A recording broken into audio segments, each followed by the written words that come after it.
믿음의 눈을 가리는 영적 장애물이라는 제목으로 오늘 하나님의 말씀을 나누기를 원합니다. 여러분, 장애물이 인생을 살다 보면 많이 있는 것 같아요. 여러 가지가 있죠. 건강에 장애물이 생길 때도 있고 물질의 문제가 우리의 삶을 괴롭힐 때가 있습니다. 오늘 여기 오신 분들도 그런 문제 하나씩은 다 있는 것 같아요. 어떤 사람은 관계의 문제가 있을 수도 있고요. 어떤 사람은 마음이 힘들어서, 우울하고 힘들어서 어려운 지체도 있습니다. 그런데 장애물은 넘으라고 있는 거예요. 우리가 생각을 좀 바꾸면 될 것 같아요. 장애물은 나를 막고 있는 게 아니라 장애물은 넘어가는 거예요. 달리기에 장애물 달리기가 있어요. 그죠? 얼마나 잘 넘어가는지 몰라요. 남자들은 1m 10cm를 뛰어넘어야 돼요. 우리 여러분 뛰어서 1m 10cm를 몇 개 넘습니까? 100m 허들 할 때? 민준아? 잘 모르니? 10개래요. 체대생들이 많은데 10개를 넘어가는데 보면 3걸음 만에 넘더라고요. 와, 그래서 여러분 우리 장애물이 있으면 저거 못해 하고 포기하는 게 아니라 연습하면 그걸 넘더라고요. 저희 딸이 영상을 얼마 전에 보냈어요. 저희 가족에게. 근데 그 영상이 뭐냐면 수업을 하는데 허들 수업인 거예요. 근데 이게 첫 영상이 처음 하는 영상인가 봐요. 콘을 놓고 넘는데 이건 체대생인지 뭔지 그냥 아이들 장난치는 모습이더라고요. 그런데 그것 때문에 스트레스를 엄청 받더니만 불과 한 달, 2달 됐나요? 한 달 됐나요? 한 달 됐겠다. 한 달 됐는데 여자들은 80cm인가요? 80cm 허들을 놓고 그걸 뛰어넘는데, 그러니까 비포 애프터를 보낸 거야. 뛰어넘는데 저는 육상 선수가 넘는 줄 알았어요. 얼마나 멋있게 넘는지. 근데 그걸 하려고요. 처음에 와서 이걸 못 넘으니까 성적을 못 받을 것 같아서 그냥 얼마나 힘든지 오빠를 붙잡고 허들을 가르쳐 달라. 그래서 오빠가 감사하게 또 이걸 했던 사람이니까 다 가르쳐 주더라고요. 일단 저희는 뛰어넘는 것부터 하는 줄 알았는데 그게 아니라 관절을 늘리더라고요. 관절을 늘리고 자세를 가르쳐주고, 그러면서 우리는 그냥 이렇게 뛰어넘는 건 줄 알았더니 그게 아니라 앞발을 차야 된대. 이렇게 차야 된대. 그러면서 이걸 다 가르쳐줬는데 가르쳐준 뒤에 사람이 바뀌어서 이거 뛰어넘는 걸 보니까 너무 멋있는 거예요. 선수 같아, 선수. 그래서 제가 우리가 장애물이 있으면 이걸 못해, 난 할 수 없어, 이러면 못하는 거예요, 평생. 그런데 그게 있을 때 힘겹지만 이 장애물을 어떻게 뛰어넘을까 연습하고, 허들도 연습하니까 넘는데 어떻게 뛰어넘을까 기도하고 연습하고 준비하면 넘게 되고 내가 성장하게 되는 것 같아요. 우리가 믿음 생활 하는 데 있어서도 분명히 인생의 장애물들이 여러분 가운데 옵니다. 근데 그 장애물에 그냥 멈춰서서 포기하는 그런 삶이 아니라 이 장애물을 뛰어넘어서 믿음이 한 단계 더 성장할 수 있는 저와 여러분이 되기를 주의 이름으로 축복합니다. 오늘 말씀이요, 바리새파 사람과 사두개파 사람들이 등장해요. 그런데 이들이요, 가만 보면 믿음을 가진 사람들에게 장애물을 주려고 하는 사람들이었어요. 그래서 오늘은 이 바리새파 사두개파 사람들과 제자들의 모습을 보면서 우리가 믿음 생활하는데 내가 믿음이 커져가는데 영적인 장애물도 있더라고요. 환경의 장애물 외에 영적인 장애물이 무엇인지 알고 그걸 좀 뛰어넘는 저와 여러분이 되기를 소망합니다. 바리새파 사람이 뭐고 사두개파 사람이 뭘까? 이걸 알아야 돼요. 근데 우리도 정치 보면 야당이 있고 여당이 있잖아요. 좌가 있고 우가 있잖아요. 그런데 이 바리새파와 사두개파는 이스라엘 사람들 가운데 야당과 여당의 역할을 하는 사람이에요. 사이가 좋아요, 나빠요? 나쁜 사람들이에요. 바리새파 사람들은 철저하게 율법 중심이야. 율법, 외식, 이걸 어떻게 겉으로 경건하게 지켜나가는 사람들이었고, 사두개파 사람들은 귀족이었어요. 바리새파 사람들은 사람의 몸의 부활을 믿는 사람들이었거든요. 근데 사두개파 사람들은 성전 중심에서 성전에서 이익을 얻어내는 집단이야. 이익을 얻어내는 집단이고, 바리새파 사람들은 말씀을 지키는, 가치를 지키는 사람들이야. 요즘 뭐 가치가 어떻고 이익이 어떻고 이런 얘기들이 많이 있는데 정치 안에서도 이익을 따라가는 사람이 있고 가치를 쫓아가는 사람이 있어요. 근데 그런 존재였어요. 사두개파는 부활을 믿지 않았어요. 이 땅에서 어떻게든 잘 먹고 잘 사는 것을 생각하는 사람이에요.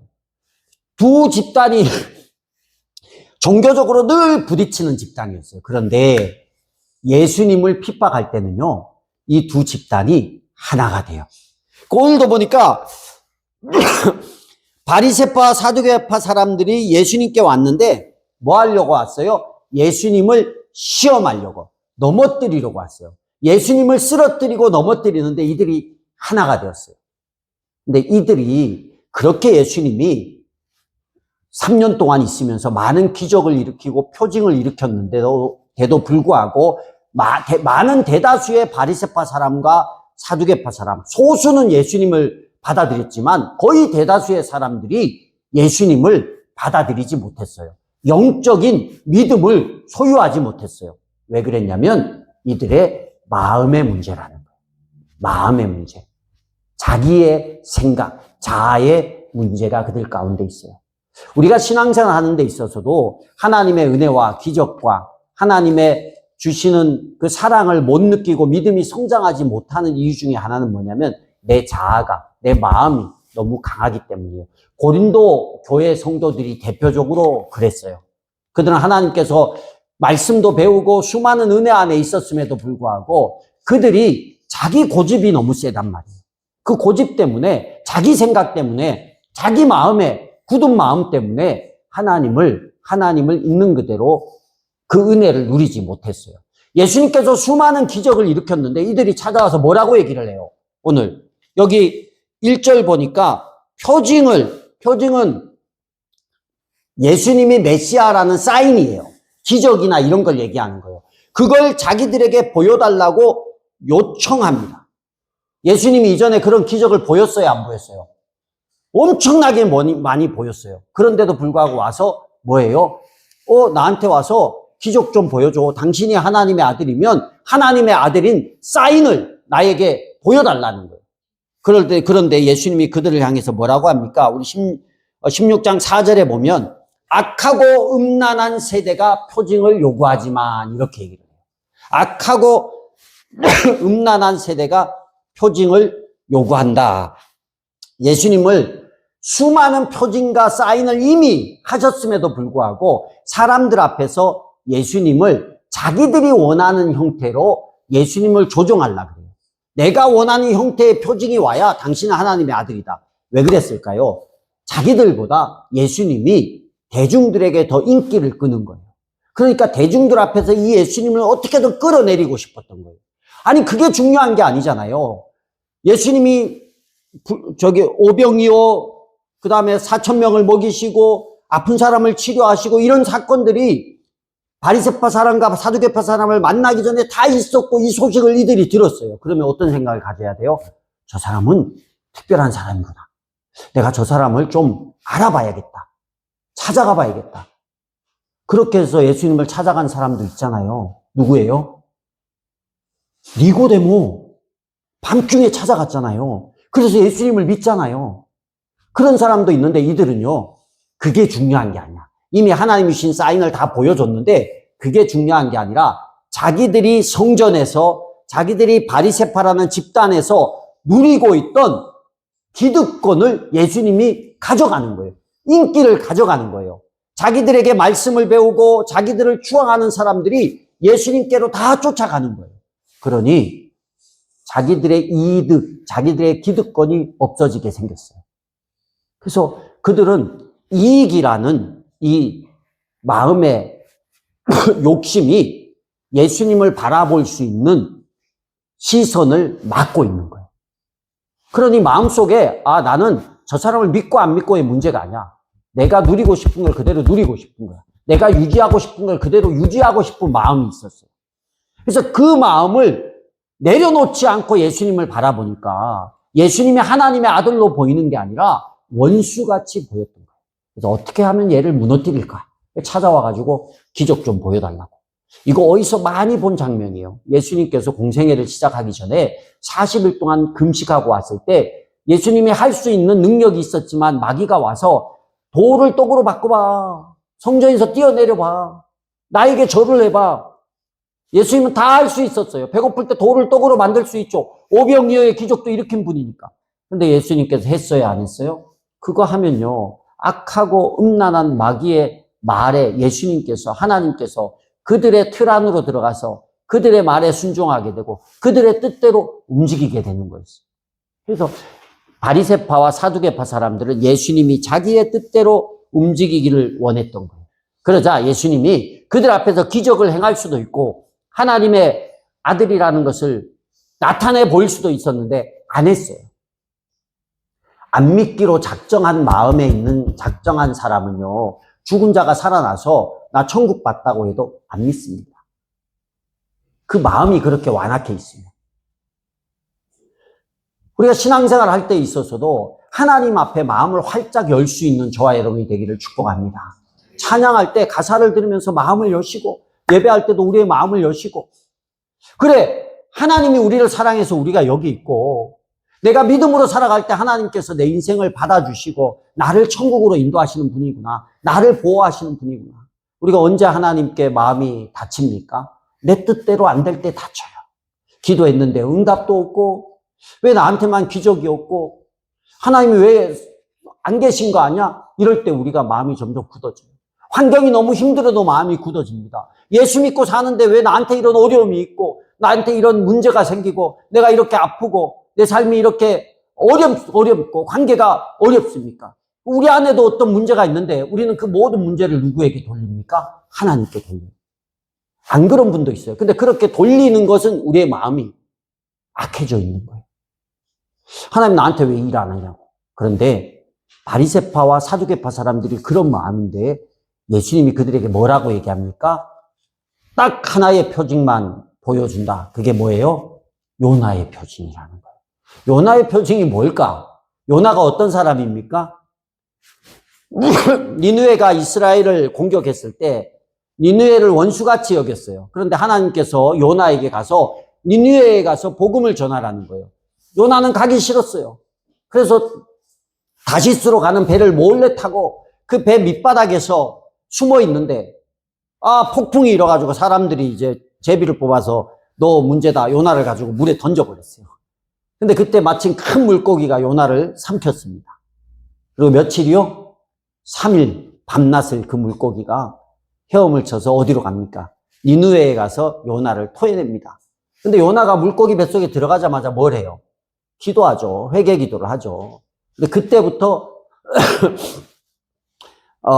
큰 물고기가 요나를 실어다가 니느웨 앞바다에다가 갖다 토해냈는데 이게 뭘 얘기하냐면 예수님께서 십자가에 못 박혀 죽으시고 3일 만에 다시 살아나셔서 세상 가운데 복음을 드러낸다. 이 뜻이거든요. 근데 예수님이 이걸 이제 좀 알아듣지 못하게 이렇게 요나의 표징밖에 너희에게 보여줄 것이 없다. 이렇게 말하는데 쉽게 얘기하면 예수님이 죽으시고 사흘 만에 부활하실 바로 그것을 표징으로 이야기하는 거예요. 이 표징, 어떠한 죽은 자를 살리고 병든 자를 고치고 뭐 오병이어의 기적을 일으키는 것보다 가장 큰 표징이 뭐냐?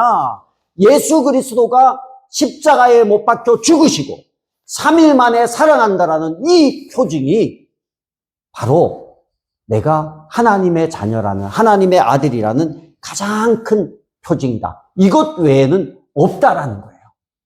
이 바리새파 사두개파 사람들이 이걸 뭔지 알아듣지를 못하죠. 그러나 그 후대에 오늘날 우리까지 우리가 예수 그리스도가 하나님의 아들이라는 것은 오늘 내 삶에 어떤 기적이 일어나고 내 삶에 막혔던 문제가 해결되고의 뭐 이런 게 있고 없고가 아니라는 거예요. 뭐예요? 예수님이 나를 위해 십자가에 못 박혀 죽으시고 다시 사셨다라는 이 한 가지 사실이 그 어떤 기적보다 가장 큰 기적이요. 그 어떤 표징보다 가장 큰 표징이라는 것을 우리가 마음에 딱 심으셔야 돼요. 그래서 내가 살다 보면 환경이 막혀서 어떤 장애물이 생겨서 내 믿음이 연약해지고 내가 이렇게 믿음 생활해야 돼. 이런 고민이 들 때마다 우리가 뭘 바라보라는 거예요. 그래. 예수 그리스도가 십자가에 못 박히고 3일 만에 다시 사신 이 사실, 이거 하나가요. 그 하나가 우리의 어떤 장애물도 뛰어넘을 수 있는 복음 중에 복음이라는 거예요. 사실 사도 바울이요, 고린도 교회에 이 비슷한 이야기를 했어요. 우리 말씀 한번 읽어볼까요? 읽어봅시다. 시작. 기적을 요구하고 그리스 사람은 기회를 찾으나 우리는 십자가에 달리신 그리스도를 전합니다. 그리스도가 십자가에 달리셨다는 것은 우리 사람에게는 거리낌이고 이방 사람에게는 어리석은 일입니다. 아멘. 고린도 교회 사람들이 뭐가 강하다고 했어요? 에고가 강하다고 했어요. 자기 생각이 강하다고 했습니다. 그 안에 있는 성도들에게 한 말이에요. 고린도 지역 안에 있는 성도들 중에 유대 사람들은 너희가 하나님의 예수 그리스도가 하나님의 아들이면 너희가 기적을 일으켜봐라. 이런 얘기를 주로 하는 사람들이에요. 그리스 사람들은 뭐래요? 지혜. 세상 가운데 가장 큰 지혜가 뭐냐? 헬라 철학 이런 거잖아요. 그 사람들이 거기서 모든 철학이 나왔잖아요. 너희가 정말 하나님의 아들이고 예수 그리스도가 메시아라면 세상의 이치를 깨뜨릴 수 있는 지혜를 설명해봐라. 증명해보라는 거예요. 그러는 거예요. 그런데 뭐라고 얘기를 해요? 우리는 십자가에 달리신 그리스도를 전한다. 그거면 끝이라는 거예요. 다른 어떤 지혜, 다른 어떤, 그래서 그 사실, 변하지 없는 그 사실에 대해서, 그 현상에 대해서 받아들이면 그 사람은 하나님의 자녀인 것이고, 내가 마음에 꺼리껴서 내가 그것을 받아들이지 않기로 마음을 먹으면 어쩔 수 없는 거예요. 그건 기적을 일으켜도, 세상에 어떤 지혜가 거기 와서 선포되어도 내 마음에 받아들이지 않기로 결정을 해버리면 못 받아들이는 거예요. 그래서 철학자 니체가 이런 얘기를 했어요. 사실은 없다. 해석만 있을 뿐이다. 사실이 없나요? 사실은 있거든요. 근데 사실은 없대요. 해석만 있을 뿐이래요. 똑같은 사실인데 그 사실을 내가 어떻게 해석하느냐에 따라서 다 달라진다는 거예요. 예수님의 기적을 하나님의 아들이니까 기적을 일으켰구나. 이렇게 마음으로 해석을 하고 받아들이면 예수님은 하나님의 아들인 거예요. 근데 예수님이 기적을 일으켰는데 저거 뭐 어떻게 운이 좋아서 됐지. 저거 어떻게 분위기상 됐지. 이렇게 말하면 그 사람은 그걸 그냥 그렇게 받아들이면, 그렇게 해석을 하면 메시아가 내 눈앞에 있는데도 불구하고 그 메시아를 내가 받아들이지를 못하는 거예요. 우리 인생 가운데 신앙생활 잘해도 폭풍우가 찾아옵니다. 그럴 때 여러분 그걸 우리가 사실이잖아요. 근데 그걸 어떻게 해석하느냐? 어떤 마음으로 받아들이냐? 그 폭풍우 앞에서 왜 나에게만 이런 일이 있을까? 왜 내가 뭘 잘못했을까? 내가 얼마나 열심히 했는데. 이렇게 마음으로 받아들이면요, 우리가 믿음에 어려움을 겪습니다. 그런데 그런 폭풍우 가운데서 이렇게 해석하는 사람도 있어요. 하나님이 이 사건을 통해서 무엇을 이루어가고 계신가? 우리가 하나님의 자녀잖아요. 하나님이 우리에게 사명이 있어서 이 땅에 보낸 거거든요. 살다 보면 물질적인 어려움, 건강의 어려움, 환경의 어려움, 관계 어려움이 생기는데 그걸 마음의 해석을 어떻게 하느냐에 따라서 그걸 뛰어넘고 믿음이 성장할 수도 있고 거기에서 멈춰설 수도 있는 거예요. 내가 하나님의 자녀로 사명을 가지고 이 땅에 하나님이 나를 보내셨다면 그 일을 통해서 반드시 하나님께서 하고자 하는 일이 있거든요. 하시고자 하는 일이 있어요. 그래서 우리 마음이 선한 마음을 가지고 하나님의 뜻을 바라보면 우리의 믿음은 계속해서 고공행진을 할 수 있습니다. 근데 우리의 마음이 그 사실에 대해서 왜곡되게 해석을 하고 왜곡된 마음을 가지고 불신앙의 마음을 가지고 보면 바리새파와 사두개파 사람들처럼 기적이 내 옆에서 펑펑펑펑 일어나는데도 불구하고 하나님의 아들 예수 그리스도를 전혀 알아보지 못할 수 있다는 거예요. 그래서 우리의 마음에 이 장애물, 마음이 이 영적 장애물인 마음의 문제를 잘 해결할 수 있는 저와 여러분이 되기를 주의 이름으로 축복합니다. 두 번째 영적 장애물은 뭐냐면 거짓 가르침을 이야기하고 있어요. 예수님께서. 거짓 가르침은 크게 두 가지인데 하나는 말씀 안에서 잘못된 말씀을 가르쳐지고 있는 문제예요. 두 번째는 뭐냐면 세상의 가치관이 거짓 가르침일 때가 있단 말이에요. 그래서 그걸 저는 가치관, 하나님 없는 세상의 가치관이라고 표현을 할게요. 그거 한 가지가 있고, 또 하나는 하나님 있는 가치관, 이 말씀이 있는데 이 말씀이 잘못 가르쳐질 때가 있다라는 거예요. 여기 본문에 보면 갈릴리 호수를 이제 건넜던 제자들이 빵 가져오는 것을 잊어먹습니다. 근데 평범한 실수인 것 같지만 이 실수가요, 큰 교훈의 문을 열어줍니다. 예수님이 이 순간을 포착해서 말씀해요. 바리새파 사람들과 사두개파 사람들의 누룩을 주의하고 경계해라. 갑자기 바리새파 사두개파가 또 나옵니다. 누룩이 뭐냐면 빵을 만들 때 쓰는 재료예요. 그래서 제자들이 빵을 안 가져왔네요. 그러니까 바리새파와 사두개파의 누룩을 조심하래. 제자들 순간적으로 이 말을 도대체 이해를 못했던 거예요. 그들이 뭐 빵을 만드는데 그들이 주는 누룩으로 만들면 안 되나? 아니면 뭐 어쨌든 빵과 연관돼서 생각만 하는 거예요. 우리가 빵 안 가져온 걸 예수님께서 뭐라고 책망하시나? 그렇게 생각을 하는 거예요. 근데 빵이 없어도 오병이어 일어났잖아요. 4,000명 먹이고 7강줄이 남았잖아요. 그런데 제자들은 어쨌든 그 근심을 했어. 인간적인 생각을 한 거예요. 근데 예수님이 말하는 바리새파와 사두개파 사람들의 누룩은 뭘 말하는 겁니까? 그들이 말하는 가르침을 조심하라는 거예요. 바리새파 사람들은 외식주의입니다. 내면은 텅 비어 있는데 겉모습만 경건하게 꾸미는 거예요. 우리가 목장하면요, 신앙의 겉모습이 깊숙이 나옵니다. 그렇게 드러나는 이유는 신앙생활을 겉과 속이 똑같이 살라고 하는 거예요. 목장을 10년, 20년 했는데도 내 속도의 차이는 있어요.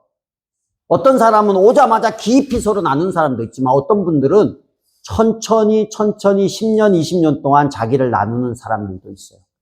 그러나 중요한 것은 자기의 속이 나눠지고 겉과 속이 같아질 때, 진짜 어려운 거 어렵다고 말하고 진짜 힘든 게 뭔지 서로 말하고 나눌 수 있을 때, 그때야 비로소 우리가 하나의 가족이 되고 하나의 공동체로 점점 성장해 갈 수 있는 거예요. 그러니까 밑바닥까지 다 보여야 변한다니까요. 내가 뭐가 아픈지 모르면 병원에 가서 제대로 된 약을 못 받아요.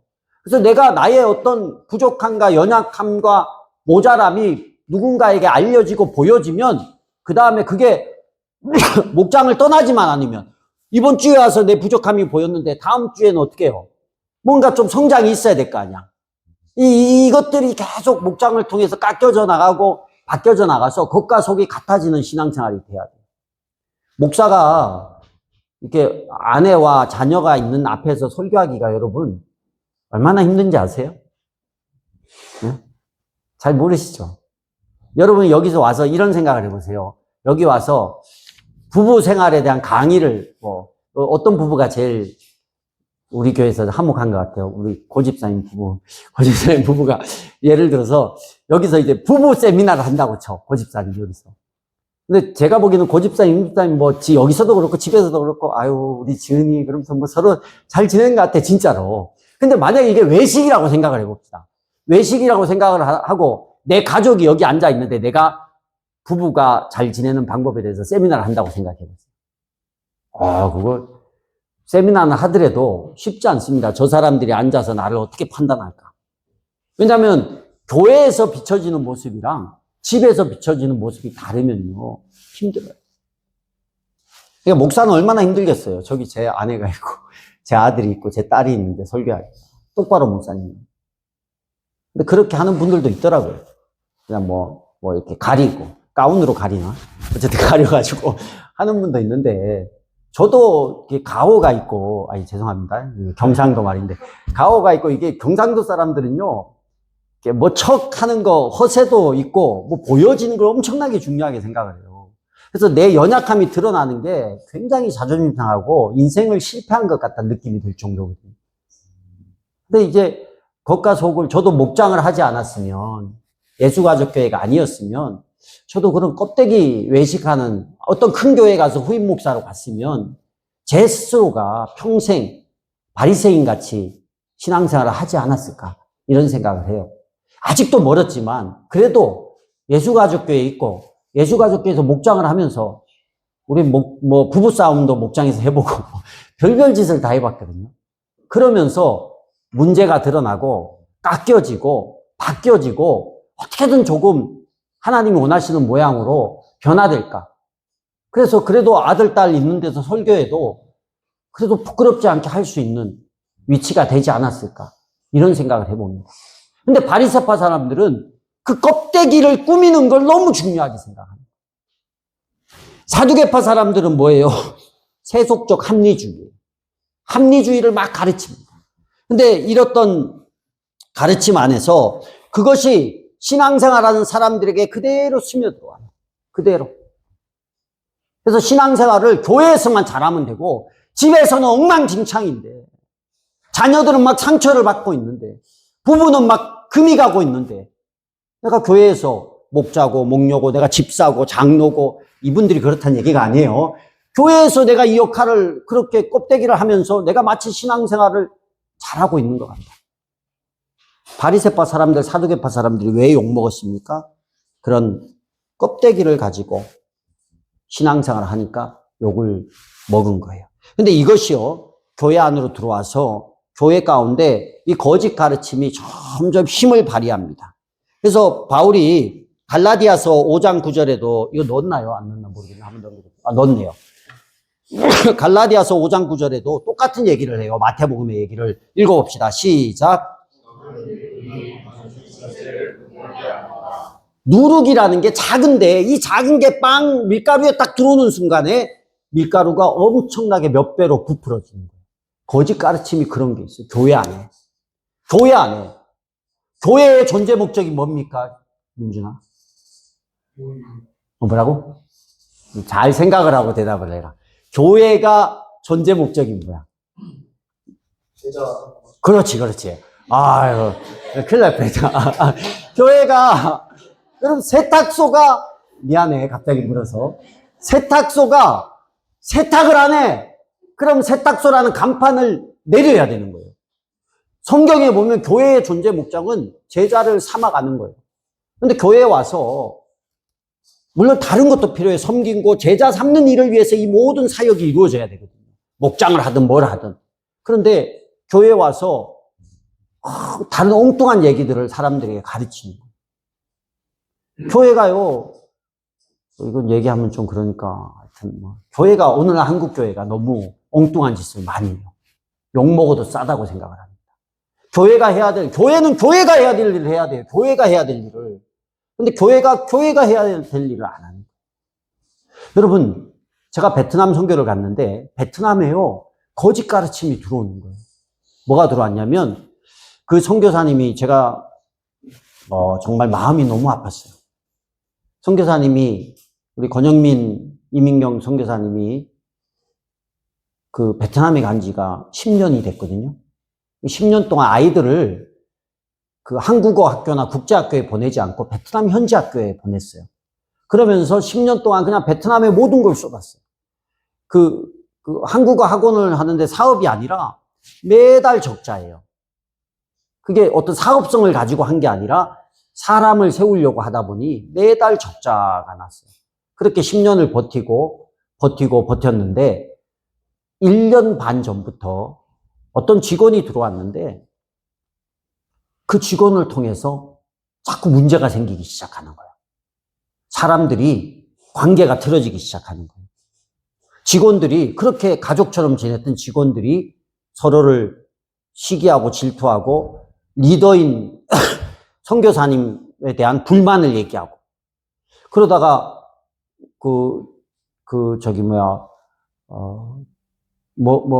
학원의 문제를 베트남 노동청에 신고하기도 하고. 그래서 이게 왜 이러지 하고 이제 되게 많이 신경을 썼거든요. 어떤 직원이 와서 이 직원은 너무 답답하니까 아니 원장님은 선생님은 이게 돈이 되는 것도 아니고 이게 하여튼 여러 가지 이런 문제가 많은데도 불구하고 왜 이 학원을 하냐 할 정도로 그렇게 힘들게 한 1년 6개월을 보냈대요. 그런데 알고 보니 그 옆에 한국어 학원이 하나 생겼어요. 한국관이 생겼는데 돈도 안 되는데 시설도 좋게 하고 생겼는데 거기에 경찰 공무원 할인, 그 다음에 베트남 현지 공산당 간부에 대해서 할인해 준다는 조건을 걸고 경찰 공무원 할인 막 이렇게 힘 있는 사람들의 자제들이 등록을 하면 할인을 해준 거예요. 그러면서 막 등록을 한 거예요. 그럼 뭐가 좀 냄새가 나지 않아요? 알고 봤더니만 그 학원에 들어온 그 위장 취업을 해온 직원이 있었는데 이제 지난주에 그게 어느 정도 드러났는데 신천지였던 거예요. 신천지가 와서 이 사람들이 이제 한국에 있는 돈을 다 모아가지고 그쪽으로 보내서 거기에서 정상적으로 복음을 전하고 선교를 하는 사람들이 누군지 다 아니까 와서 직원을 위장 취업시켜서 거짓말을 하는 거예요. 거짓말을 하고 사람들에게 막 얘기하고 그래서 뭘 하려고요? 그 복음을 전하는 우리 공동체를 무너뜨리려고 하는 거예요. 무너뜨리려고 하는 거예요. 거짓말이 그렇게 힘이 있습니다. 사람들이 막 비난하고 이러는 거 좋아하잖아요. 근데 거짓말, 비난, 시기, 질투 이런 거는 하나님께로부터 오는 얘기가 아니에요. 이건 전부 마귀에게서 오는 얘기예요. 마귀가 아담과 하와를 속일 때 뭘로 속였어요? 거짓말로 속인 거예요. 거짓말로. 너 안 죽는다고. 여러분 교회 안에서 부정적인 얘기, 거짓말, 시기 질투하는 것은요. 그런 얘기가 나오면 그래서 하나님이 하는 게 아니에요. 정말 선한 사람이면 리더에 대해서 불만을 얘기하는 게 아니라 리더를 찾아가서 문제를 해결하고 공동체를 더 세우려고 하는 거잖아요. 그렇게 얘기하면 서로가 좋은 거 있으면 받아들이고 아닌 거 있으면 바꾸고 그러면서 공동체를 세워가는데 뒤에서 막 얘기를 해요. 뒤에서. 초창기에 신천지가 기성교회를 다 빼앗아갈 때 썼던 방법을 선교지에서 하더라고요. 그 기성교회가 이런 우리 교회 같이 작은 교회는요, 신천지가 넘어가기 엄청 쉬워요. 한 명이 와서 등록해가지고 열심히 신앙생활 하는 거예요. 전도해오는 거예요, 한 5명. 교회에서 여러분 한 5명 1년에 전도하면 그 사람 뭐 돼요? 집사님 되고, 바로 권사님 되고, 아유, 뭐 박수 쳐주잖아요. 그 5명이 와서 한 사람이 한 명씩만 여러분한테 소근소근 거짓말하면 금방 속아넘어요. 그럼 절반 한 20명. 20명이 신천지 5명인데 성도 40명 중에 20명이 신천지에게 속아 넘어가.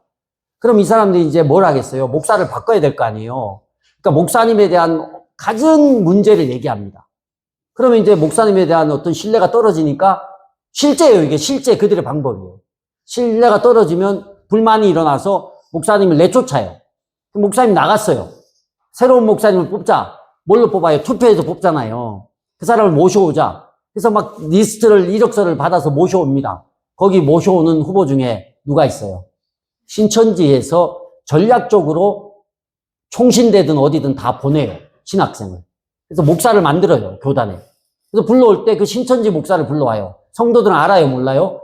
아무도 몰라요. 공동의회 투표하면 이분이 되는 거야. 누가 돼? 신천지 목사가 되는 거야. 그래서 신천지 목사가 합동측 교회 간판을 그대로 달고 목회를 해요.